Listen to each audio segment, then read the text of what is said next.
नमस्कार प्रेक्षकांनो, या मालिकेच्या आजच्या जबरदस्त भागामध्ये आपलं स्वागत आहे आणि त्यामध्ये अतिशय जबरदस्त असा भाग आज आपल्यासमोर आला आहे प्रेक्षकांनो.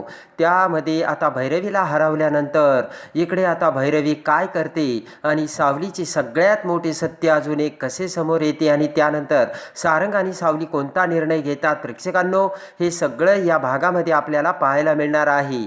चला तर व्हिडिओला सुरुवात करूयात. त्यामध्ये आता सावलीने भैरवीला हरवल्यानंतर आता भैरवी ही रागाने घरी येते. सगळ्यांच्या समोर मान खाली घालून भैरवीची होती नव्हती तेवढी सगळ्या इज्जतीच्या चिंधड्या उडालेल्या असतात आणि भैरवी ही घरी येताच आता भैरवी सगळ्या घरातल्या वस्तू इकडे तिकडे फेकून देऊ लागते. त्याच वेळेस आता जयंती तिथे येते. भैरवीची ती अवस्था बघून आता घाबरतच जयंती म्हणते की अहो माई, काय करताय तुम्ही? हे सगळं तुम्ही का फेकून देताय? माई, तुम्ही स्वतःला सावरा असे म्हणत जयंती आता भैरवीला समजावते. आता रडतच रागाने भैरवी म्हणते की नाही नाही जयंती, हे असं कसं झालं आणि पुन्हा एकदा मला तोंडावर पडावं लागलं.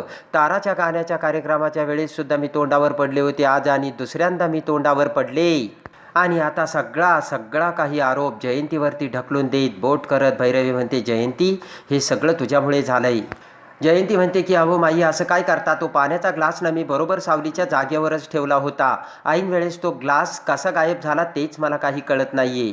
जयंती म्हणते हे बघा माई, आपण आपलं सगळं काम नीट केलं होतं, व्यवस्थित केलं होतं, पण आपल्या समोरची पार्टी आपल्यापेक्षा हुशार निघाली, त्याला आता आपण तरी काय करणार? जयंती म्हणते मला काय वाटतं माई, माहिती आहे का, तुमचा डाव आणि तुमचा अभ्यास त्या लोकांना अगोदरच कळला असणार, म्हणूनच त्यांनी आपल्याला तोंडावर पाडलं. भैरवी म्हणते की यामागे जयंती तूच काहीतरी मूर्खपणा केला असणार, मला माहिती आहे ना, आणि तूच काहीतरी मूर्खपणा केल्यामुळे हे सगळं मला भोगावं लागलं. भैरवी म्हणते जयंती, मी तुला फक्त एक काम दिलं होतं, ते काम सुद्धा तुला नीट करता आलं नाही. दरवेळेस मी तुझ्यावरती विश्वास टाकते आणि दरवेळेस तू माझा विश्वासघात करते जयंती, असे बोलत आता भैरवी सगळा राग आता जयंतीवरती काढू लागते.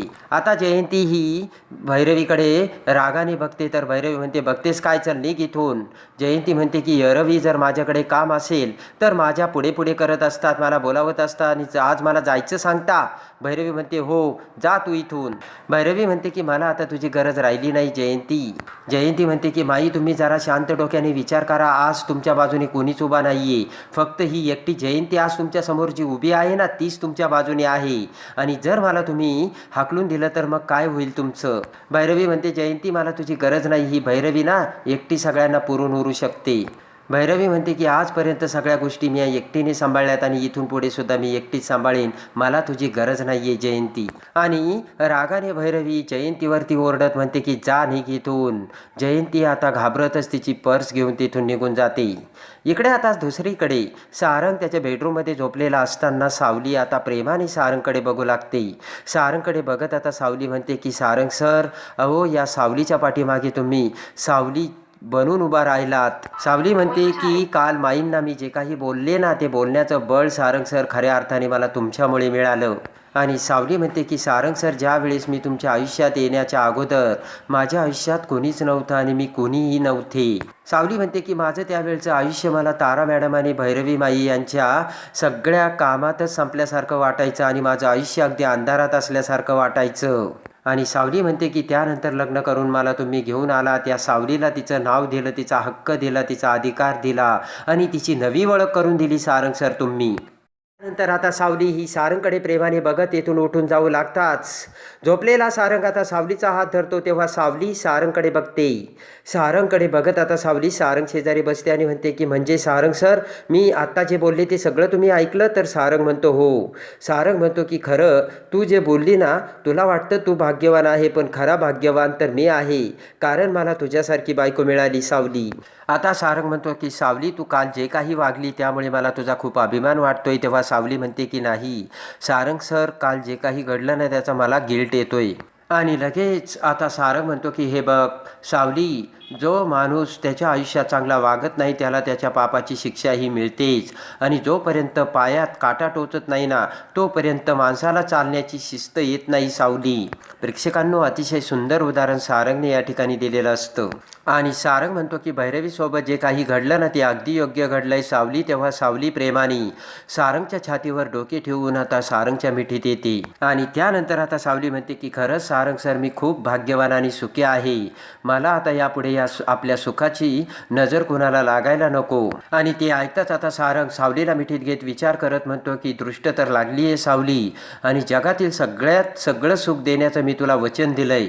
आणि आता सारंग म्हणतो की हे बघ सावली, तुझ्या आयुष्यात संतती विघ्न आहे हे मला माहीत आहे, पण मी तुला ते कसं सांगू. इकडे दुसरीकडे आता जगन्नाथ आणि अलका घरी येतात. जगन्नाथ भलताच खुश झालेला असतो. जगन्नाथ म्हणतो की बरं झालं त्या सारंगने ना भैरवीची अगदी मस्त जिरवली अलका. अलका म्हणते की आणि आपली सावली काही कमी नाही बोलली त्या भैरवीला. अलका म्हणते की बघा ना ती बाई कोणत्या थराला गेली, आणि सारंगने जर व्यवस्थित अगदी वेळेवरती हे सगळं बघितलं नसतं तर काय झालं असतं. जगन्नाथ म्हणतो खरं आहे अलका तुझं, आणि तुला माहिती आहे का तिचा स्वार्थ साध्य करण्यासाठी ना ती बाई कोणत्याही थराला जाऊ शकते, मला चांगलंच माहिती. जगन्नाथ म्हणतो की त्या भैरवीने ना सावलीच्या अगोदर गाणं संपवण्याचा प्रयत्न केला, किती हुशार निघाली.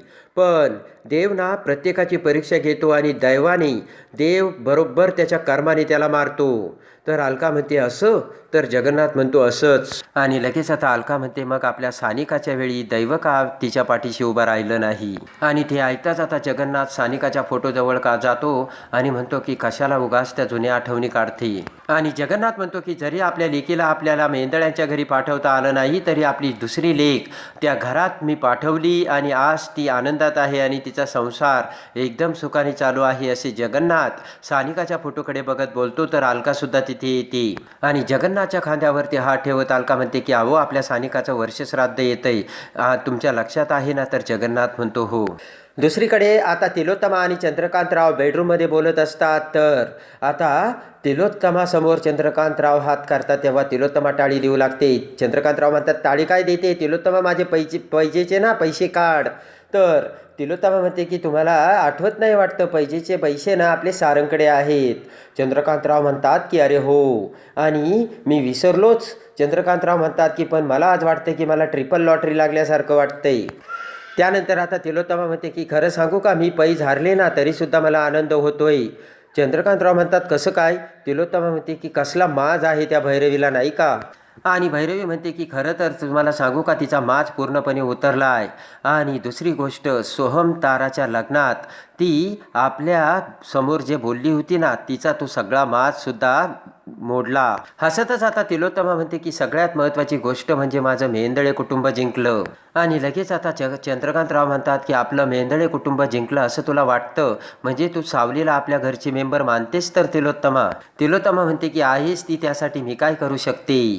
तर तिलोत्तमाकडे बघत चंद्रकांतराव म्हणतात की व्हॉट्स अ चेंज. आणि तेवढ्यात आता चंद्रकांतराव सारंगला फोन करतात. सारंग आता सावलीच्या मिठीत असतो. तर लगेच आता सारंग फोन घेता चंद्रकांतराव म्हणतात सारंग कुठे, अरे ते माझे पैजेचे पैसे घेऊन ये लवकर. हसतच सारंग म्हणतो येतो ना पैसे घेऊन. ते ऐकताच आता इकडे आता सावली म्हणते कसले पैसे, आणि आई पैज हारल्या म्हणजे काय. सारंग म्हणतो माझ्या आई वडिलांनी पैज लावली होती. सावली म्हणते कसली. तर सारंग म्हणतो कोण जिंकणार याची. आणि सारंग म्हणतो तुझा अंदाज खरा ठरला बरं का, सावली बाबा जिंकली. तर सावली म्हणते की म्हणजे माझ्यावरती त्या दोघांनी पैसे लावले होते तर. आणि सारंग म्हणतो की बाबा पैज जिंकले तेव्हा काही जरी झालं तर त्यांना पैसे द्यायला हवे ना, आणि शेवटी ते पैसे आपल्यालाच मिळणार आहे. तर सावली खुश होते. इकडे आता तिलोत्तमा चंद्रकांतरावांना म्हणते की ती भैरवी ना तिने त्या औषधाच्या वेळी मोठी गडबड केली ना, तिथेच ती भैरवी फसली. तिलोत्तमा म्हणते की ती विचलित कुठे झाली माहिती आहे का, ती ज्यावेळेस घाबरली तिला वाटलं तिच्याच ग्लासमध्ये ते औषध टाकलं की काय. तिलोत्तमा म्हणते की नाही तर ती जिंकणार होती बरं का, नाहीतर तुमची सून हारणार होती, पण तुमचं नशीब बलवत्तर म्हणून तुमची सून जिंकली. आणि लगेच सारंग तिथे येत आता तिलोत्तमाला म्हणतो की आई मला माहिती आहे तू आता हारली ना म्हणून तू असंच बोलशील. त्यावेळेवर आता तिलोत्तमा म्हणते की हे बघ सारंग, आता मला तुम्हाला एक महत्त्वाची बातमी द्यायची. आणि लगेच आता चंद्रकांतराव म्हणतात की कसली न्यूज. तिलोत्तमा हसतच म्हणते की नील येतोय, नीलने मला फोन केला होता. चंद्रकांतरावही खुश होतात. आणि चंद्रकांतराव म्हणतात मग नील येतोय ना, तर या खुशीमध्ये पार्टी करून टाक पैशाची. आणि लगेच आता ते बघतात. सारंग म्हणतो द्या ते पॉकेट इकडं, आणि पैशाचं पॉकेट सारंग तेथून घेऊन जातो. हसतच तिलोत्तमा म्हणते हा सुद्धा किती वेडा आहे. आणि इकडे आता सोहम, तारा आणि सुमत घरी येतात. हसतच सुमत म्हणतो तारा मी पैसे जिंकलो बरं का, मी तुला सांगितलं होतं ना सावली जिंकणार म्हणून.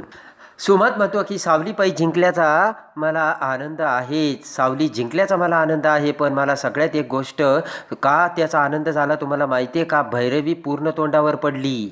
सुमत म्हणतो की भैरवीला हरताना बघून मला खूप जास्त आनंद झाला आहे. आणि लगेच आता तारा म्हणते की मॉमने आज हट्ट केली, एवढ्या खालच्या थराला जाऊन आई वागेन हे मला कधी स्वप्नात देखील वाटलं नव्हतं. आणि चक्क सावलीचा आवाज हिरावून घेण्याचा प्रयत्न केला मॉमने. पप्पा तुम्हाला कळतंय का? सोहम म्हणतो बरं झालं सारंग दादाच्या वेळीच ही गोष्ट लक्षात आली म्हणून डोका टाळला. तारा म्हणते बरोबर आहे, सारंग हा सावलीच्या नेहमी पाठीमागे उभा असतो, एक नवरा म्हणून कधी तर कधी एक मित्र म्हणून, आणि म्हणूनच हे शक्य झालंय. तारा म्हणते की सोहम तू ना प्रत्येक पुढे काहीतरी येण्याची वाट बघत असतो. तर आता सोहम म्हणतो हे बघ तारा, आता मॉम ऐकून घेत नाही तर मी तरी काय करू? तर आता सुमत म्हणतो हे बघा या गोष्टीला थोडासा वेळ द्या, सगळं काही ठीकच होईल. आणि आता तारा म्हणते की एक काम केलं पप्पा, सोहम जर इथे राहायला आला तर? सोमत म्हणतो की सोहम इथे राहायला आला तरी माझी काहीच हरकत नाही, कारण तारा हे घर तसं तुझंच आहे. पण सोहम जर इथे आला तर सोहमची आई तुला पुन्हा त्या घरात घेईल का तारा? आणि इकडे आता तारा विचार करत म्हणते की मम्माचा एवढा अपमान झाला तरीसुद्धा मम्माला तिची चूक समजली असेल का? सुमंत म्हणतो की अगं तारा, कुत्र्याचे शेपूट कधी सरळ होतं का?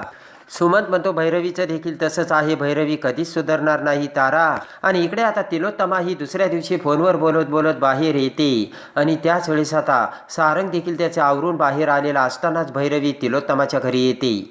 भैरवीला बघताच आता फोन ठेवत तिलोत्तमा म्हणते की भैरवी तू इथे काय करतेस? सावली देखील आता तिलोत्तमाकडे बघते आणि भैरवीकडे. तिलोत्तमा भैरवीला म्हणते की एवढं सगळं होऊन देखील माझ्या घरात येण्याची तुझी हिंमत कशी होते? ते शांत चित्ताने आता भैरवी म्हणते की हे बघ तिलोत्तमा, या भैरवीला वेगळ्या हिमतीची कधी गरज लागत नाही. भैरवी म्हणते तुला माहिती आहे तिलोत्तमा परिस्थितीने ना मला खूप हतबल बनवलंय. भैरवी म्हणते की बरं जाऊ द्या, बरं झालं तुम्ही सगळे मला इथेच भेटलात. आणि भैरवी म्हणते तुम्हा सगळ्यांशी मला थोडं बोलायचं होतं. तर सारंग म्हणतो काही नवीन चॅलेंज द्यायचं की काय? तिलोत्तमा म्हणते की तुमच्या या नाटकांना आम्ही आता भुलणार नाही, तुला माहिती ना भैरवी चांगलंच. भैरवी म्हणते हे बघ तिलोत्तमा, तुला मला बोलण्याचा पूर्ण अधिकार आहे, पण आज मी इथे कोणताच वाद घालायला आलेली नाहीये, मी इथे कुणाशीच भांडायला आलेली नसल्याची भैरवी बोलते. आणि मनापासून आज मी तुम्हा सगळ्यांची माफी मागायला आल्याची आता भैरवी तिलोत्तमाला बोलते आणि तिलोत्तमासमोर हात जोडते. आणि हात जोडत भैरवी म्हणते की आजपर्यंत मी चुकतच आले आणि खूप खूप चुकले. भैरवी आता म्हणते की सावली आणि ताराच्या बाबतीत मी खूप मोठ्या चुका केल्या. आणि भैरवी म्हणते की आजपर्यंत हे जे काही माझ्या हातून घडत गेलं त्यात माझाच दोष आहे, ही सगळी माझी चूक आहे आणि यामध्ये माझ्या ताराचा काही संबंध नसल्याचे आता भैरवी बोलते. भैरवी आता तिलोत्तमाच्या नजरेत ताराला वाचवायचा प्रयत्न करू लागते. आणि माझी तारा पूर्णपणे यामधून निर्दोष असल्याचे हात जोडतच आता भैरवी तिलोत्तमाला सांगते. तिलोत्तमा म्हणते की तुझी ही नाटकं भैरवी मला चांगलं माहिती आहे बरं का, लेकीला पुढे करायची आणि स्वतःची पोळी भाजून घ्यायची. तिलोत्तमा म्हणते की अनेक वर्षापासून भैरवी मी तुला बघते, पण आता या तुझ्या गोष्टींना ना आम्ही अजिबात खतपाणी घालणार नाही आणि भुलणार सुद्धा नाही.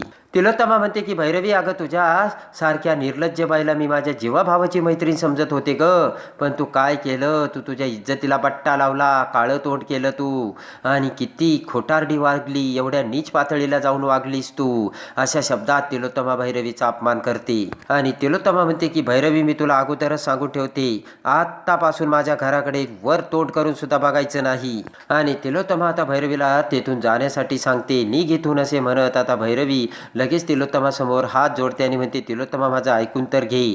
तिलोत्तमा म्हणते तुझं काहीच ऐकायचं नाही, चल निघ इथून. आणि तेवढ्यात आता तिलोत्तमा म्हणते की हे बघ हा आमच्या घरातला प्रॉब्लेम आहे, ती माझी सून आहे, आमचं आम्ही बघून घेऊ, तू जा. तर तेवढ्यात मीडियावाली आणि दोन बायका तिथे येतात. तर तिलोत्तमा म्हणते हा काय प्रकार आहे भैरवी, कोण आहे त्या? भैरवी म्हणते तिलोत्तमा मला नाही माहिती कोण आहे त्या.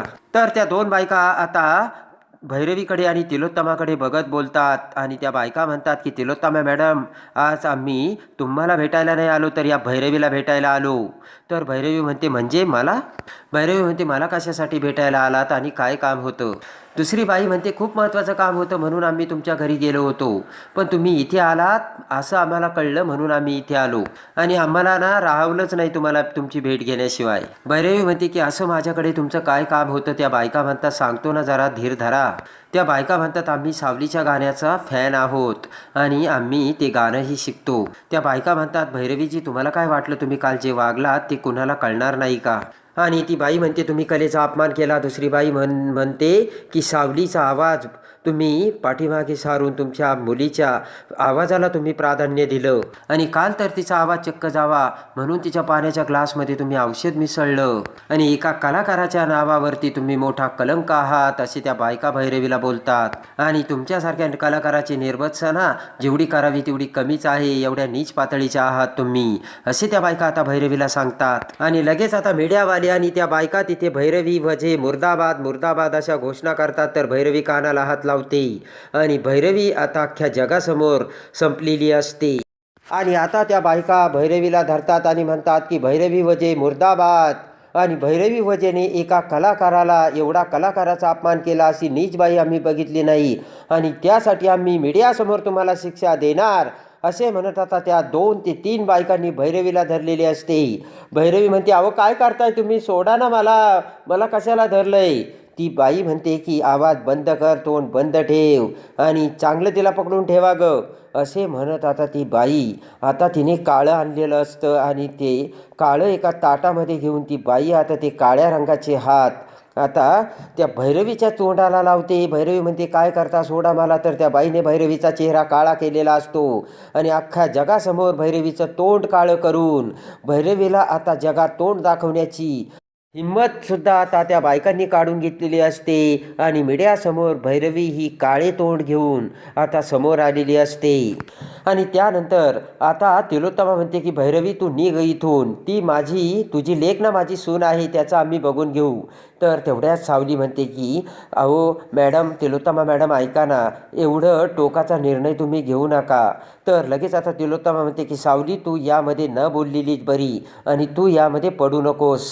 तर लगेच आता सोहम म्हणतो की मग आई तू सुद्धा यामध्ये पडू नकोस. तर तिलोत्तमा सोहमकडे बघते आणि आता भैरवीच्या तोंडाला काळेपासून आता जगासमोर भैरवीला तोंड दाखवण्याची सुद्धा आता सावलीनं ठेवलेलं नसतं. आणि इकडे आता ताराला तिलोत्तमा घरात घेणार का आणि सावली त्यासाठी काय करणार हे बघण्यासाठी आणि या मालिकेच्या डेली अपडेटसाठी आपल्या चॅनलला लाईक करा, सबस्क्राईब करा.